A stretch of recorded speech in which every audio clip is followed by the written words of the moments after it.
अस्सलाम वालेकुम। मैं हूं आपका होस्ट अब्दुल्ला वैस अंसारी और आप देख रहे हैं स्टॉक जर्नल। जिस तरह से हम लोग पहले भी मुख्तलिफ कंपनीज़ के बारे में फ़ाइनेंशियल परफॉर्मेंस डिस्कस करते रहे हैं और स्टॉक मार्केट के डिफरेंट सेक्टर्स के अंदर जो मुख्तलिफ कंपनीज़ हैं उनके फाइनेंशियल आउटलुक के ऊपर नज़र डालते रहे हैं, तो इसी तरह से हम आपके सामने एक और कंपनी जो कि सीमेंट सेक्टर की कंपनी है और पाकिस्तान में सीमेंट इंडस्ट्री का पायनियर समझा जाता है, हम आपके सामने लेकर आए हैं maple leaf cement factory.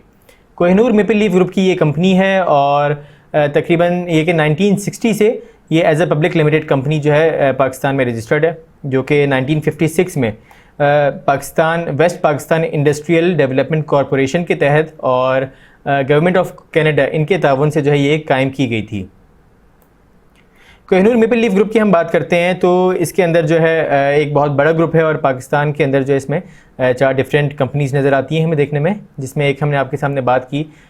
Maple leaf cement की बात की है, उसके अलावा कोहिनूर टेक्सटाइल मिल्स की बात की है और इसी का एक रेवन डिवीज़न है और फिर साथ में मेपल लीफ कैपिटल की हम बात करते हैं। ये 4 companies Kohinoor maple leaf group की कंपनीज़ हैं।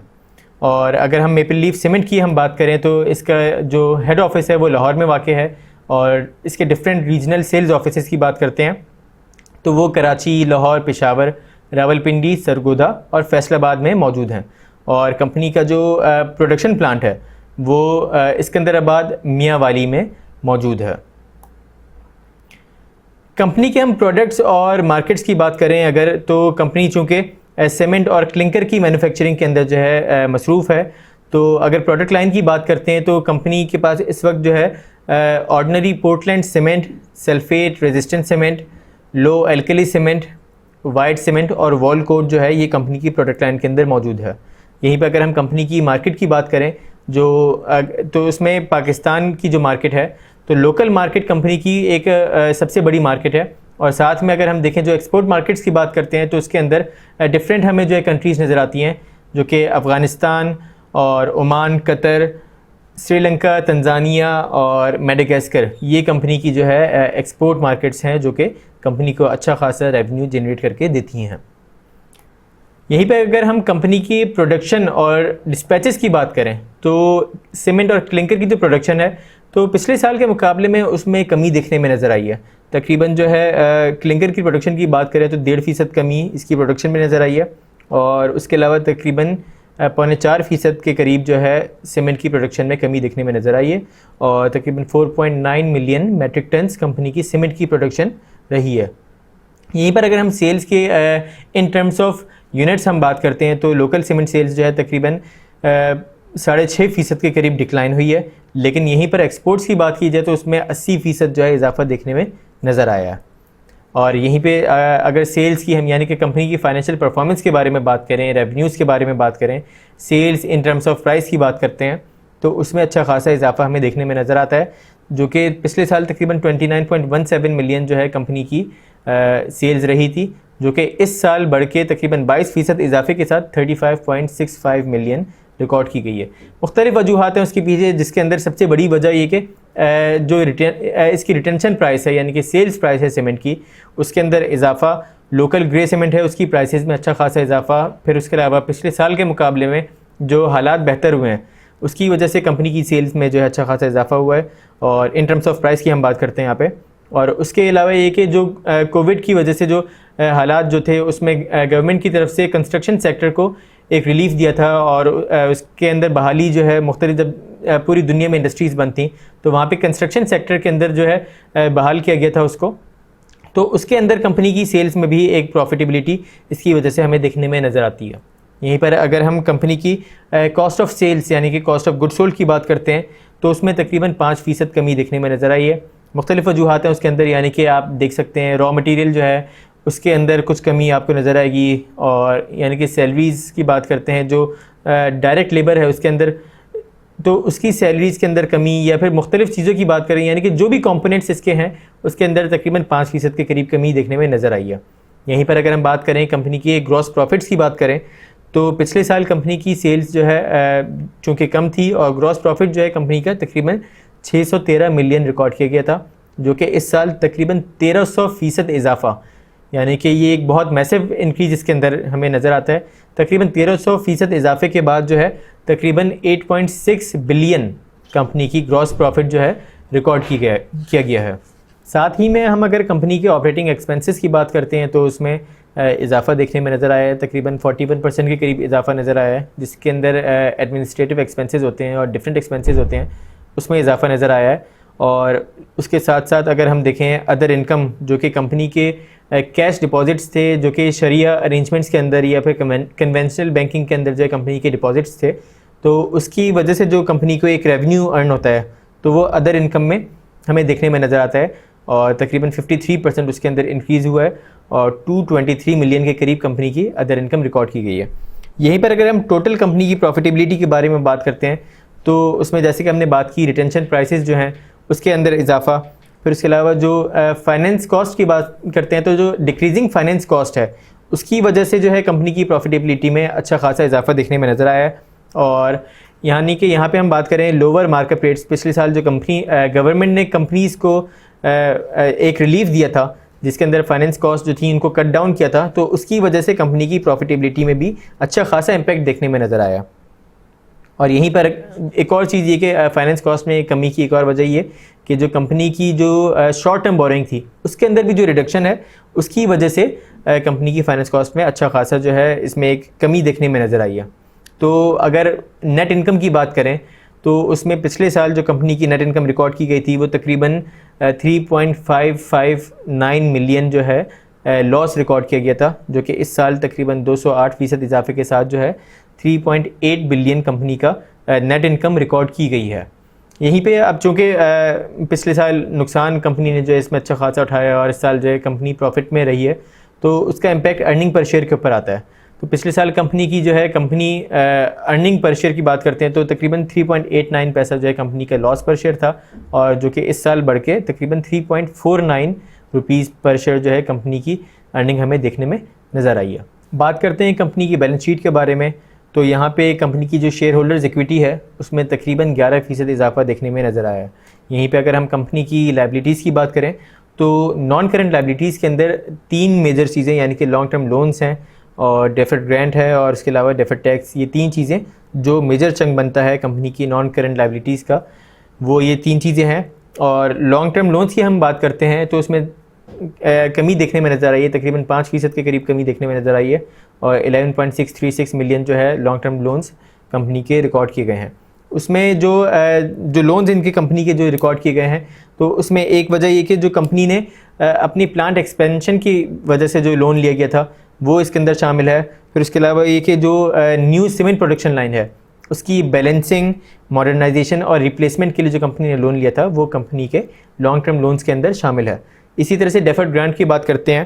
तो स्टेट बैंक की तरफ से जो रिलीफ पॉलिसीज़ थी उसके अंदर एक रिफाइनेंस स्कीम थी जो कि जो वर्कर्स हैं और एम्प्लॉयज़ हैं उनकी वेजेस के लिए एक स्टेट बैंक ने एक रिफाइनेंस स्कीम निकाली थी मुख्तलिफ़ कंपनीज़ के लिए, ओवरऑल इंडस्ट्रीज़ के लिए, ताकि जो एम्प्लॉयज़ हैं एम्प्लॉयज़ का टर्नओवर ना बढ़े, इसकी वजह से उनको नौकरियों से मुलाजमतों से जो है फारिग ना किया जा सके। तो इस वजह से स्टेट बैंक की तरफ से एक रिलीफ मेजर लिया गया था जिसका कंपनी ने फ़ायदा उठाया। और साथ ही साथ एक और चीज़ ये कि जो temporary economic relief policy state bank ने अनाउंस की थी तो उसके तहत कंपनी ने अपना वेस्ट हीट रिकवरी प्लांट जो है उसके ऊपर कंपनी ने डेफर्ड ग्रांट जो इसके अंदर हमें देखने में नज़र आता है उसका भी फ़ायदा उठाया। कंपनी की करंट लायबिलिटीज़ की बात करते हैं तो एक लॉन्ग टर्म लोन्स का जो करंट पोर्शन है वो हमें इसके अंदर देखने में नज़र आता है। उसके अलावा एक ट्रेड पेबल्स की बात करते हैं तो ट्रेड पेबल्स और अदर पेबल्स होते हैं तो तकरीबन 7.99 बिलियन जो है हमें देखने में नज़र आते हैं, जिसके अंदर मुख्तलिफ़ चीज़ें यानी कि जो कि कस्टमर से एडवांस रिसीव किया जाता है, जो कि फ्यूचर सेल्स के लिए एडवांस रिसीव किया जाता है, वो इसके अंदर शामिल है। फिर उसके अलावा जो कॉन्ट्रैक्टर्स होते हैं उनको डिफरेंट टास्क जो असाइन किए हुए होते हैं तो उनकी कंप्लीशन के बाद वो अमाउंट उनको रीपे कर दी जाती है, तो उसके लिए भी एक रिटेंशन मनी जो है रखी जाती है। और साथ ही साथ डिफरेंट जो कंपनी के जो डीलर्स और कॉन्ट्रैक्टर्स होते हैं उनसे भी एक डिपॉजिट मनी ली जाती है जो कि बाद में वापस लौटा दी जाती है, तो वो इसके अंदर ट्रेड और अदर पेबल्स के अंदर मौजूद हैं। और साथ ही साथ हम बात करते हैं शॉर्ट टर्म बोरोइंग्स की, तो कंपनी अपने वर्किंग कैपिटल रिक्वायरमेंट्स को मीट करने के लिए शॉर्ट टर्म बोरोइंग्स करती है। जैसा भी हमने बात की थी कि फाइनेंस कॉस्ट पीछे रिड्यूस हमें होते हुए नज़र आई थी, तो उसकी एक वजह ये थी कि कंपनी की शॉर्ट टर्म बोरोइंग्स भी तकरीबन 73% के करीब जो है डिक्लाइन होती हुई नज़र आई हैं। और उसके अलावा ये कि जो रनिंग फाइनेंस होता है उसके लिए और जो टेम्प्रेरी ओवरड्राफ्ट होते हैं उसके लिए जो चेक्स वगैरह इशू किए जाते हैं, तो उसके अंदर ये सारी चीज़ें शॉर्ट टर्म बोरिंग्स के अंदर हमें देखने में नज़र आती हैं। बात करते हैं कंपनी के एसेट्स की, तो उसमें नॉन करेंट एसेट्स की अगर हम बात करें तो दो मेजर चंक जो कि प्रॉपर्टी प्लांट इक्विपमेंट, जिसके अंदर जो कंपनी की फ्री होल्ड लैंड है या उसके अलावा बिल्डिंग्स, रोड्स, ब्रिजेस या प्लांट एंड मशीनरी और डिफरेंट व्हीकल्स जो मौजूद हैं वो कंपनी के प्रॉपर्टी प्लांट इक्विपमेंट के अंदर जो शामिल है। उसके अलावा जो लॉन्ग टर्म डिपॉजिट्स हैं कंपनी के, जो कि मुख्तलिफ ये कि क्या कहते हैं फाइनेंशियल इंस्टीट्यूशंस की बात करते हैं या फिर जो रेगुलेटरी अथॉरिटीज़ की बात करते हैं, तो उनके पास जो कंपनी के डिपॉजिट्स मौजूद हैं वो कंपनी के लॉन्ग टर्म डिपॉजिट्स के अंदर मौजूद हैं, जो कि तकरीबन 57.3 मिलियन रिकॉर्ड किए गए हैं। यहीं पे अगर हम बात करें कंपनी के करंट एसेट्स की, तो इसके अंदर एक मेजर चंक नज़र आता है तकरीबन 10.047 मिलियन,